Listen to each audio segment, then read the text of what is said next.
Reach Young Adult Ministry sermons online from Tuesday, October 12th, 2021, by guest speaker Roya Shaull from the second lesson in her series, Fundamentals, from Matthew 5, 1 through 13.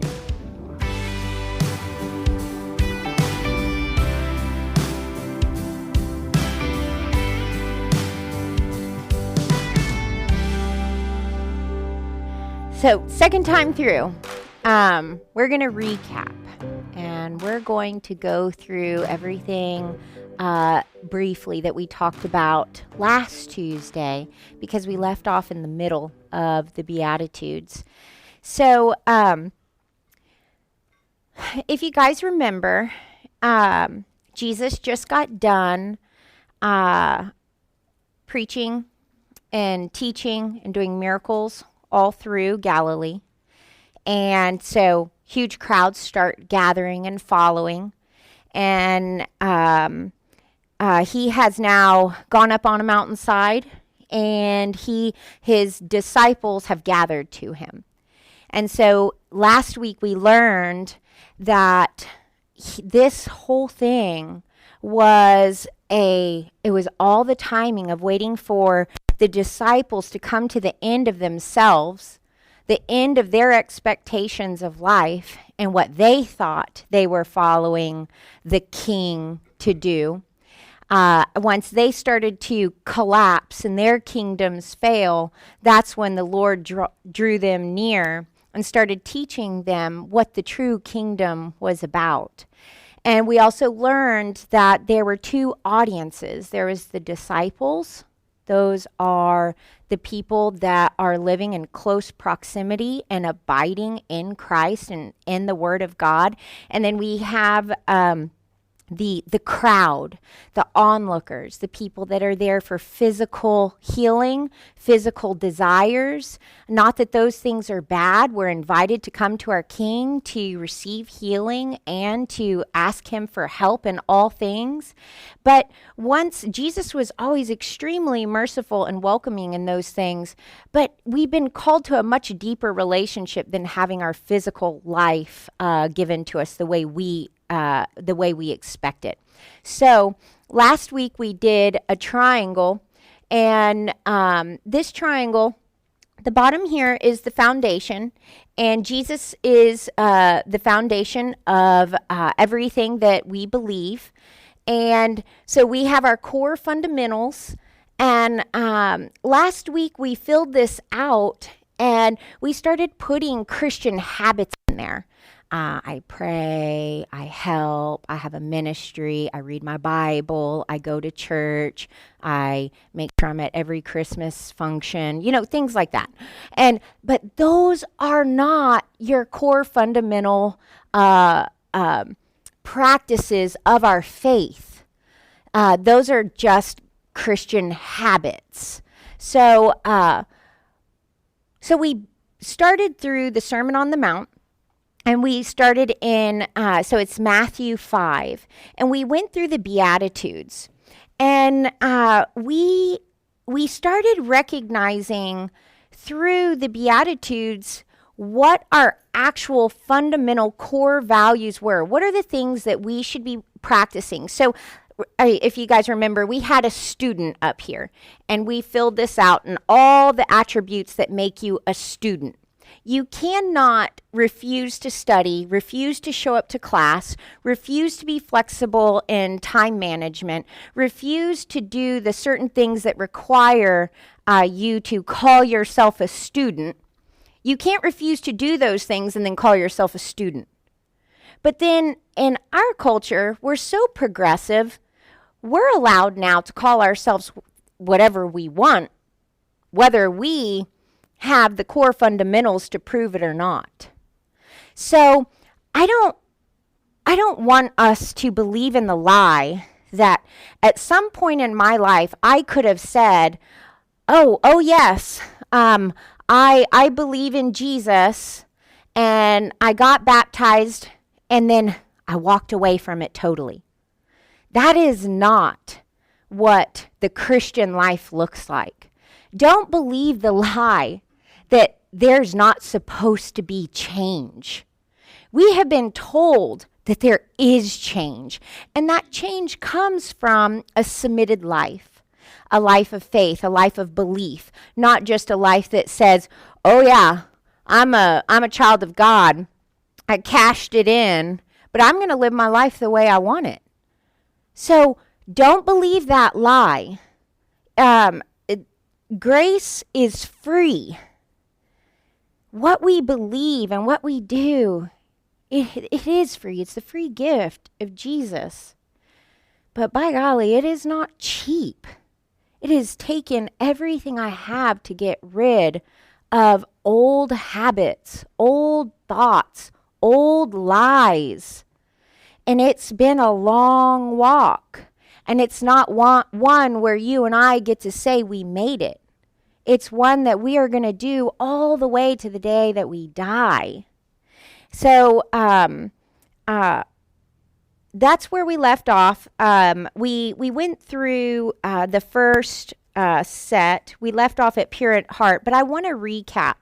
So we have blessed are, starting in verse 3. Blessed are the poor in spirit, for theirs is the kingdom of heaven. So we have poor in spirit.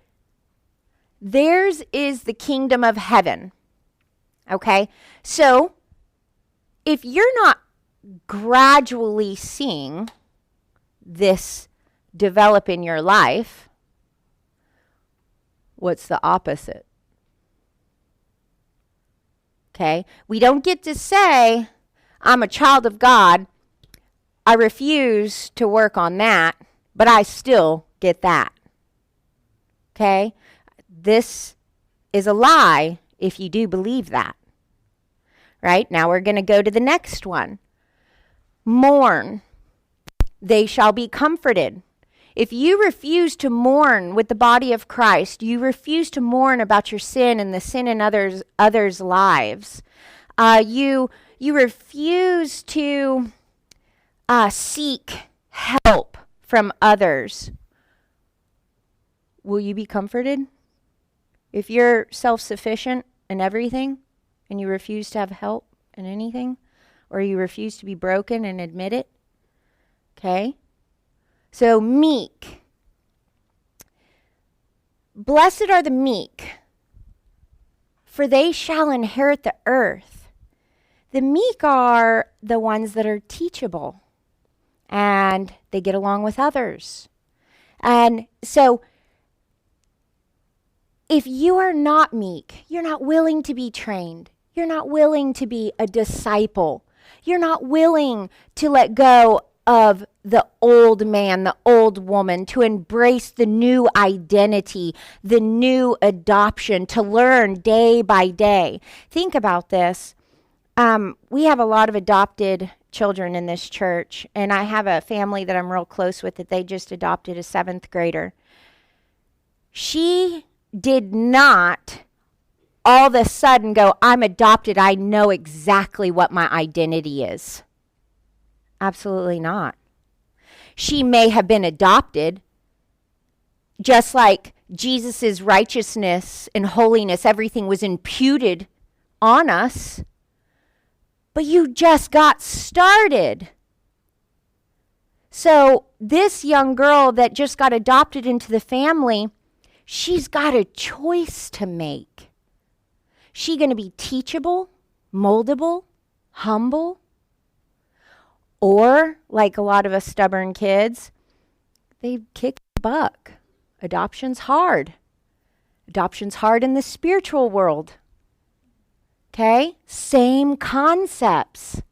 We always talk about those adopted children and how they're really difficult to get into the family, to integrate them into a family. I wonder what Jesus feels like.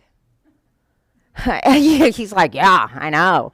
And so it's the same concepts. So the meek inherit the earth because we reach out. We reach out for help. We are teachable. We get along with others. All right? And then the next one. Blessed are those who hunger and thirst for righteousness, for they shall be satisfied. So if you hunger for anything else, You have a whole bunch of expectations in your life, and you demand that those come first. Are you going to be satisfied? So these concepts are so simple. We all give the right answer, but the problem is we don't live it. It's much harder once all of a sudden now we got to put it into practice. So, but that's what's so beautiful. It's a daily walk. It's step by step. Our salvation is secure once our hope and foundation is in Jesus. You just have to keep showing up.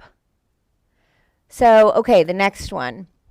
This is the last one, I believe. Merciful. Blessed are the merciful. This is a big one, though. Okay. Blessed are the merciful, for they shall receive mercy. Can anyone hear how important that one is?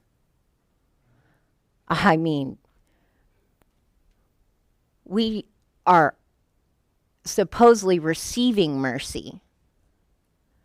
So if you're not able to give mercy, he just out of Jesus's mouth, the guy that we say we believe in said, if you show mercy, you shall receive it. So it's the opposite.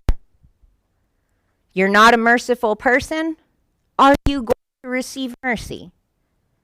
And not only from God, people, but from everyone around you that is like, man, it's about time they got it. Because you are not a merciful person. So these are spiritual and also physical for the body. Okay, so that's where we left off. So the next one is verse 8. Blessed are the pure in heart, for they shall see God. This one was really hard for me whenever I was a new believer, and I have not been a believer for very long. I think I was probably I was in a sweatshirt, and it was in Houston. So, winterish. So I think it was March, sometime in March. But I was 30 years old already. And I'm turning 38 in January. So I have not been a Christian very long. And I remember this used to freak me out. Blessed are the pure in heart. Guys, hear me out on that. Pure in heart. How many of us can shut our eyes and go, oh yeah, I'm a pure person? Even as somebody that I understood that supposedly this dude did it all for me, but I really thought I had to be pure, and I was still learning. So there was very little pure about me, other than me maybe being a people pleaser, or, faking it till I could make it, that kind of stuff.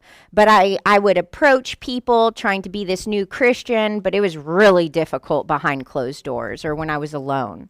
So this freaked me out. I basically thought I was kicked out. And until I realized where the pure, go ahead and just rip it, just get it done.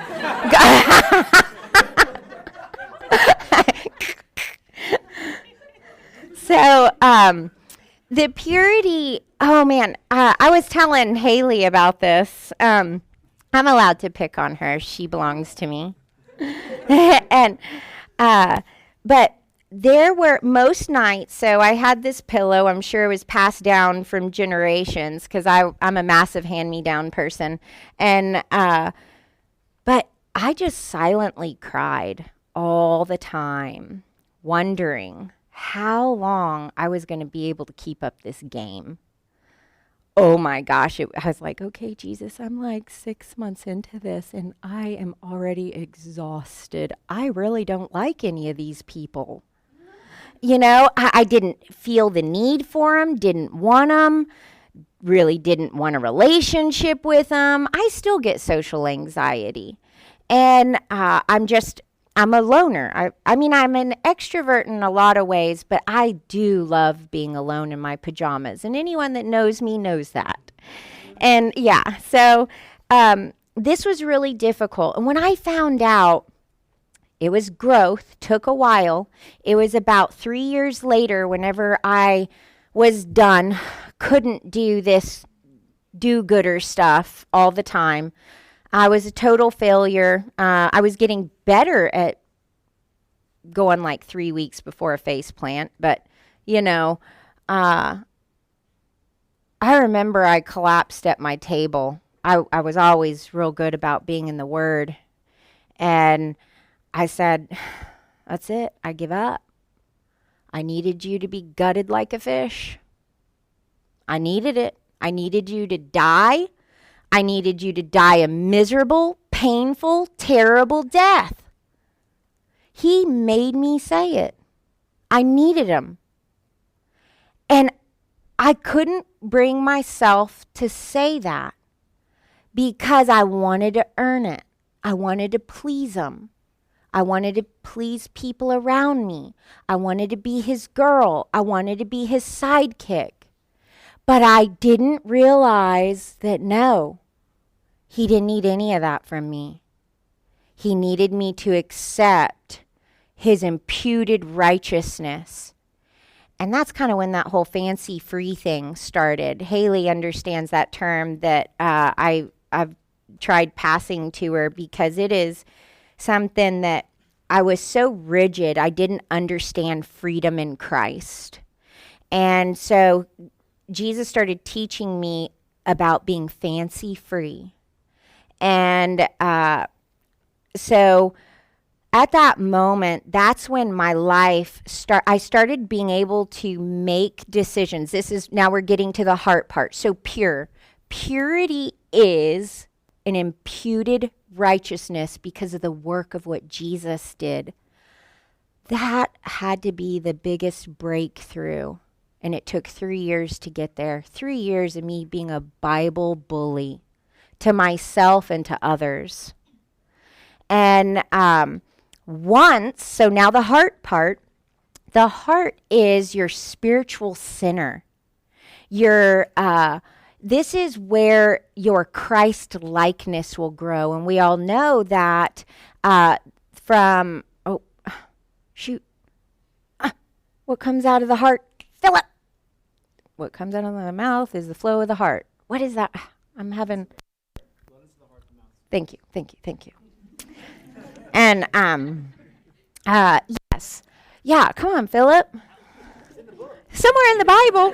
Yeah. Well, I had it memorized, and then stage fright, it just went psh.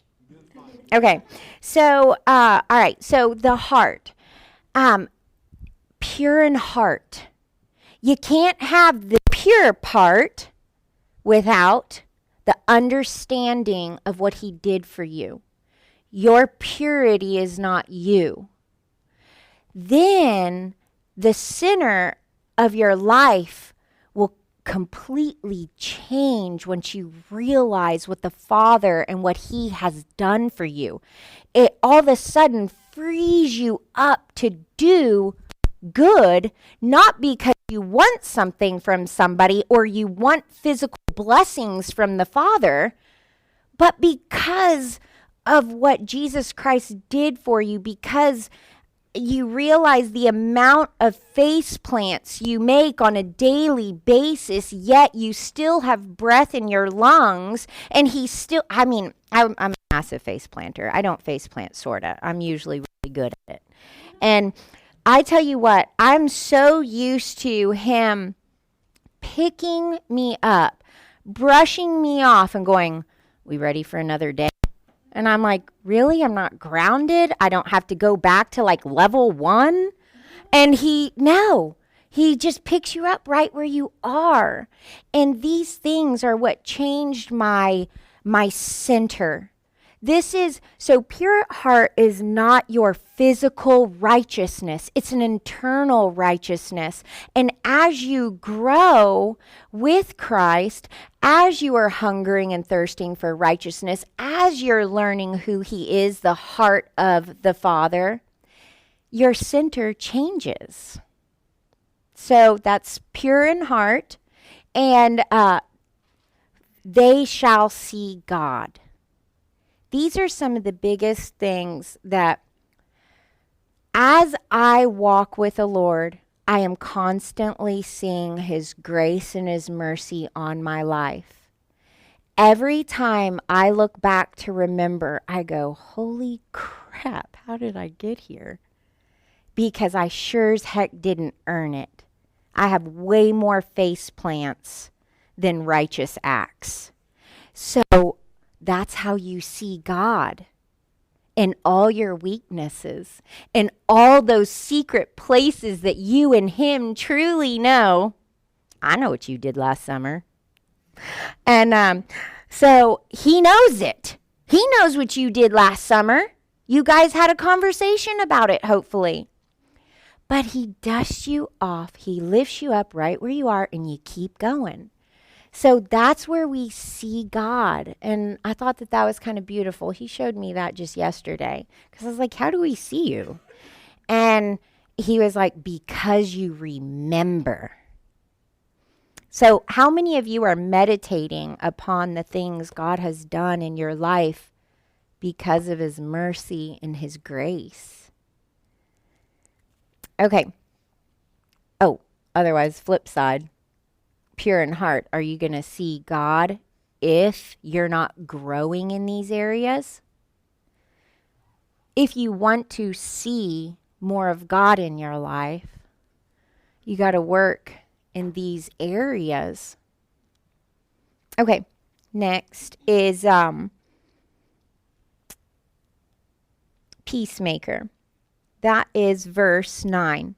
Blessed are the peacemakers, for they shall be called sons of God. So, just so you guys know, this is my only bucket list thing I have. I got that term from you, Katie. You're a bucket list girl. My only thing on my bucket list, because I've been called everything else in the world except this.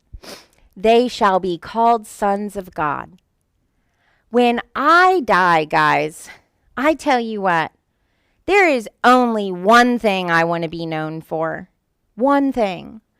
And this one is the weakest part of my life, a peacemaker. I don't think I've ever been called a peacemaker.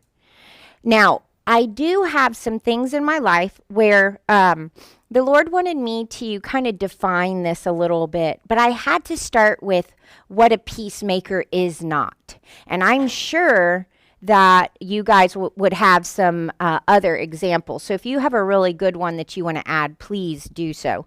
But the two that I fell into the trap was a peacemaker was, this was probably my biggest one. I am who I am. I'm doing my best. I'm going to love you exactly the way you are, especially if I know you're doing your best. If you come to me and all of a sudden hate me for my personality, but I have always loved you and have never told you how freaking annoying you are, I would be devastated. I thought a peacemaker was someone that said, I'm cool, you're cool, and I'm never going to not want you or criticize you because of something you do. Certain things about ourselves, we're not that quick to change.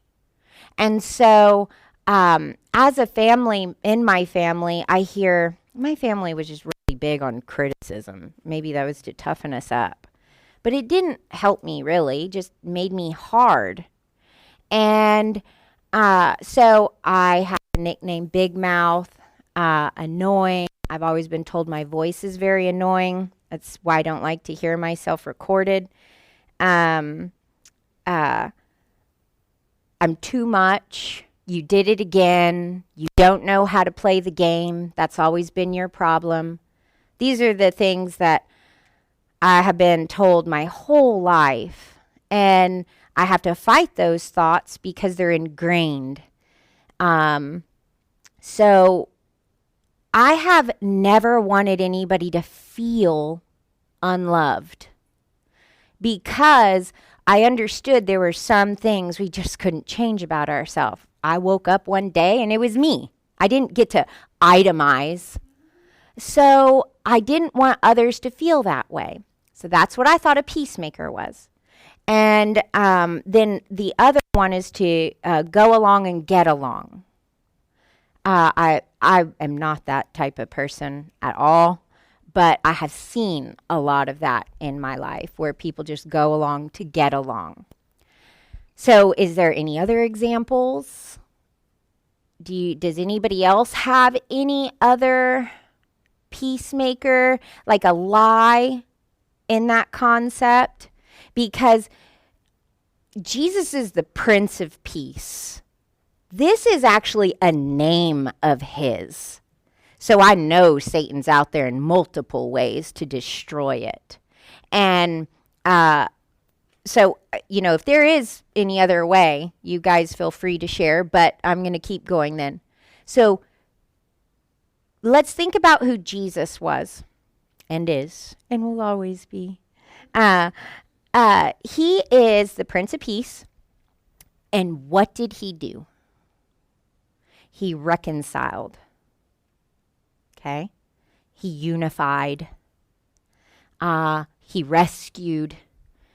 Let me see what else I wrote down here. Oh, restoration. He brings restoration. So this is a true definition of a peacemaker. This person is recognized as a child of God because they display the spirit of unity, reconciliation, and restoration. So, are you a person that speaks truth? Are you a person that goes along to get along? Are you a person like I was, where I didn't ever want anybody to feel unloved, so I was way too scared to point things out or even point them out myself? Because there's so many different lies in this word. And I think it's so important that we understand what we're called to be as a child of God. Jesus didn't fight every argument. Jesus did not get himself involved in what the Bible in 2 Timothy calls civilian pursuits. What do you guys think the Bible means by civilian pursuits? Can anyone give me an example? Yeah. Usually about opinions, has nothing to do typically about truth. I think some people kind of argue theology, but that is even sometimes, well, no, not even sometimes. The Bible does warn us not to get in those arguments. So civilian pursuits can be things like constantly pursuing money, constantly pursuing authority, constantly pursuing position, constantly pursuing the next step. These are civilian pursuits. What did Jesus show us in his example as a peacemaker? He was always doing whose work? His Father's work. And when somebody had an opinion that had nothing to do with his Father's work, I remember 2 brothers were fighting over land, and what did Jesus say? Does anybody know? Does anybody remember that argument in the Bible? Yeah, like, why are you bringing this to me? Well, how many of us go, well, you know what I would do? You know what I think? These are civilian pursuits. We do not need to be getting wrapped up in these things. These are not our callings. This is not what makes us a child of God. These are not things that people will go, oh my gosh, that's a child of God. That's a son. That's a daughter. So when you are in settings, you need to ask yourself, how do I run my life? Am I loud and proud? Or do I have my eyes on my Father's work? And that doesn't have to be cheesy. We're not going around holy rollers. But am I bringing unity where I'm at? Am I trying to redirect conversation if I'm kind of stuck in that situation? Am I trying to reconcile people, or am I trying to cause more drama? And those are not qualities of a child of God. So we have to ask ourselves, if you truly do call yourself a child of God and you think you're a chip off the old block, you really need to ask yourself if you truly are. So I had to chew on that one yesterday. And I thought that was a great challenge. I want to rise to that challenge. I've always been opinionated. I've always had something to say. Has that ever benefited me in any way? I really can't think of one time I haven't had my face sawed off. So this is a great challenge. I want to go for this one and really focus more on that, not always having to defend myself. Okay. Then the next one is, blessed are those who are persecuted for righteousness' sake, for theirs is the kingdom of heaven. Again, so we looped right back around to the kingdom of heaven. Theirs is the kingdom of heaven, persecuted for righteousness. I had to really think about this one because it was almost like he was repeating himself, but he's not. I was really excited about, and I didn't even read a commentary. Like, I sat there and just let my eyes bleed. And then finally I understood. And persecuted for righteousness. I've been going through a lot of this lately. People closest to you will notice when your choices change.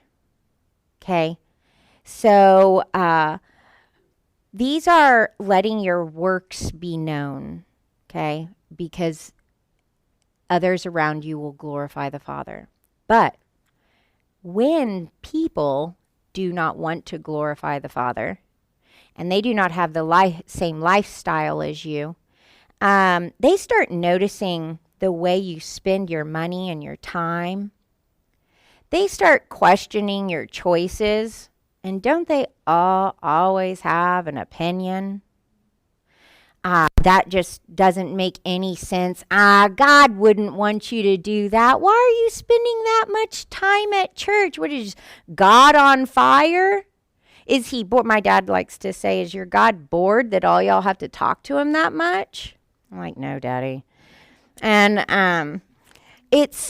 he is a loud and proud against Jesus kind of thing. So that wouldn't bother him that I talk about it. He's actually told me to leave it at that. And so persecuted for righteousness. Where do we get our righteousness? That's from Jesus. We mimic him. We're following the things he does. We have people leading us in our community, in the body of Christ, and we mimic the things that they do.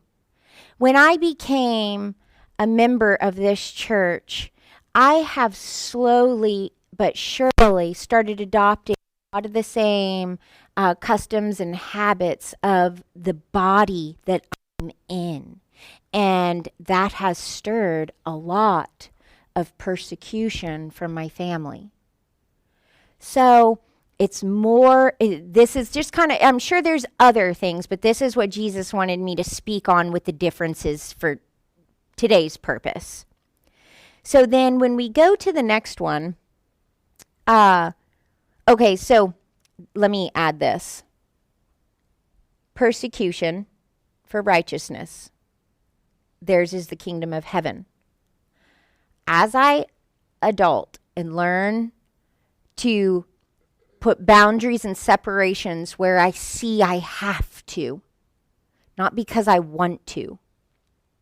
I have to make conscious choices all the time to go,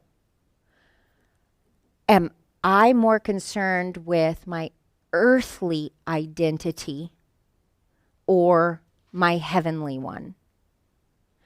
And that is where this promise I run with. So mine is the kingdom of heaven. I don't want my earthly one. Okay, so that is something that the Lord was pulling out of that for me. And then let's go to the last one. Blessed are you when others revile you and persecute you and utter all kinds of evil against you falsely on my account. Rejoice and be glad, for your reward is great in heaven, for so they persecuted the prophets who were before you. And again, like I was saying, it's kind of like the same thing. And so I needed clarity on this. And so again, I had to dig, and this is what I got from him yesterday. This one's more about our identity. What happens when somebody speaks evil against you? They're making fun of your identity. This one is making fun of the things you do. This one says, you're a loser, and I don't like you, and I don't like your heavenly identity, so I'm going to speak evil about you. This is someone that says, now you're just a church nerd, whatever, I don't know. What do people make fun of you for now? Or like for me, I think the biggest hit is when my dad just recently said, Roya, you are an Iranian woman. You will always have evil in you. I was like, thanks, Father. And he's like, it's just in your blood. So if you can't stand Iranian women, you can't stand yourself. That, I mean, it hit so deep. And I had to really just, it cycled through my heart, because that's my Father speaking those things over me when he knows that those are lies and those are evil.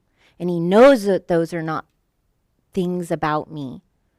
I am not a gossiper. I am not a hater. I am faithful, and I love my family, and I love my friends. Sometimes am I a little tired and a little spent? Sure.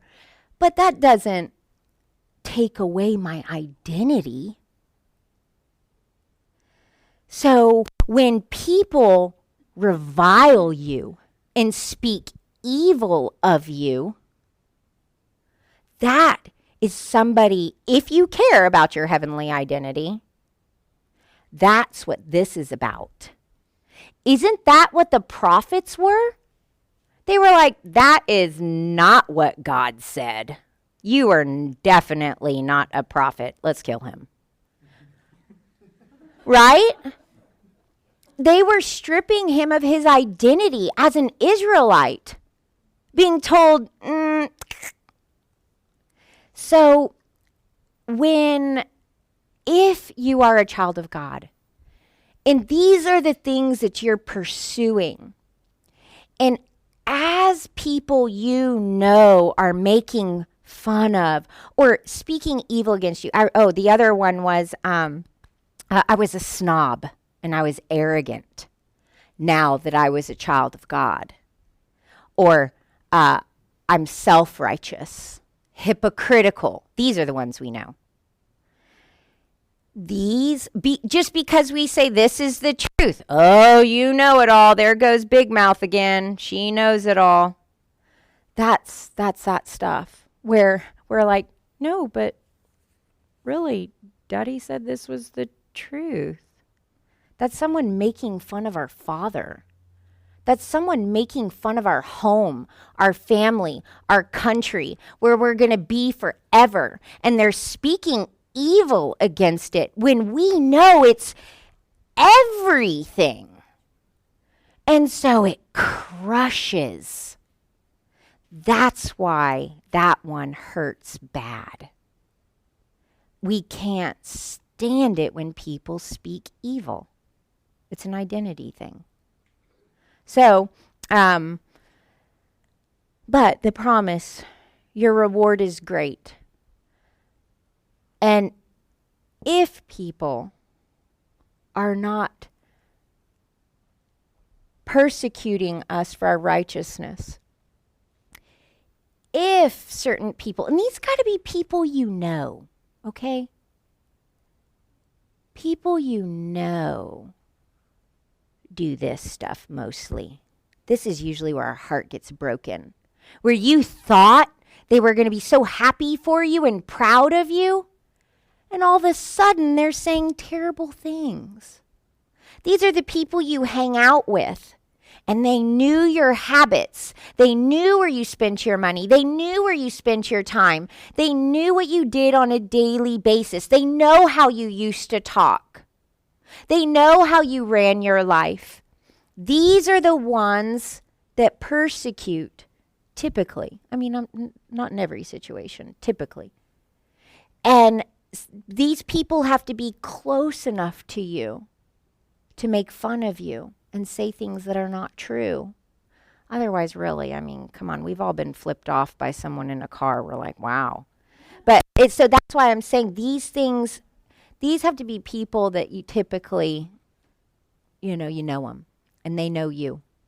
Otherwise, why are they making fun of you? They wouldn't, I mean, they can for just the name Jesus, but why would they really care what you do with your life to combat it and to give an opinion? And that's why we have these promises over here. These are some of our proofs of our identity.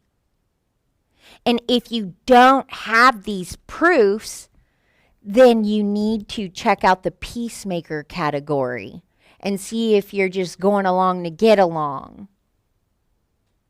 So, anyway, does anyone have anything to say, to add? What time is it? 10 after? Okay, then I'm done. Sweet. So I want to close with this because we're done with these, and I'm assuming God's going to want me to move on to the salt and light and to how he came to fulfill the law. And I didn't get to all this stuff over here. Maybe I will the next one. But guys, you know, sometimes when I'm tired, I start thinking that I actually start working more in the physical when I'm tired. It's funny. We'd rather do physical work than spiritual. Not only do we get to pat ourselves on the back, but then we have people that don't really know Jesus that call us righteous then. And guys, this is the fruit of the Christian life. And we're obviously all at different levels, different places, different understandings. It took me forever just to understand what he did. It took me 3 years to understand what Jesus did on that cross. So maybe you are just right there. But anything outside of these things, you may just be faking it to make it. And that's miserable. Get a different hobby. And I want to be so bold to say, if you don't see these things growing in your life, your abiter's broken. And, or you've never been taught, or was never cultivated. So be bold enough to ask yourself, where are you at? What do you need? And don't be a chicken. Like, deal with it. because we're young adults. There's a lie out there that we're supposed to know what we're doing. We don't. And there's more to life than just, having a job, having a place, getting married. All that stuff is physical. And I have all of that stuff. It was not fulfilling. It was not. I found Jesus after 3 babies and a divorce. Happily married now. I need to make that clear. I think last time I had said something where I left my husband. That's another story. And but that was just showing that, sometimes Jesus does call us to do hard things so we can heal. So, but anyway, thank you guys. And I guess I need to pray.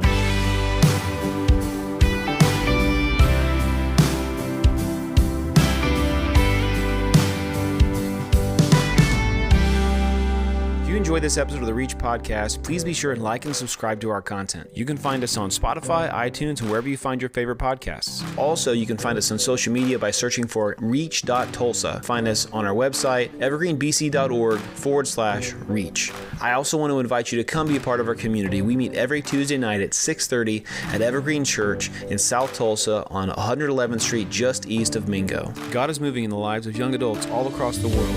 He has something for you, so don't miss out.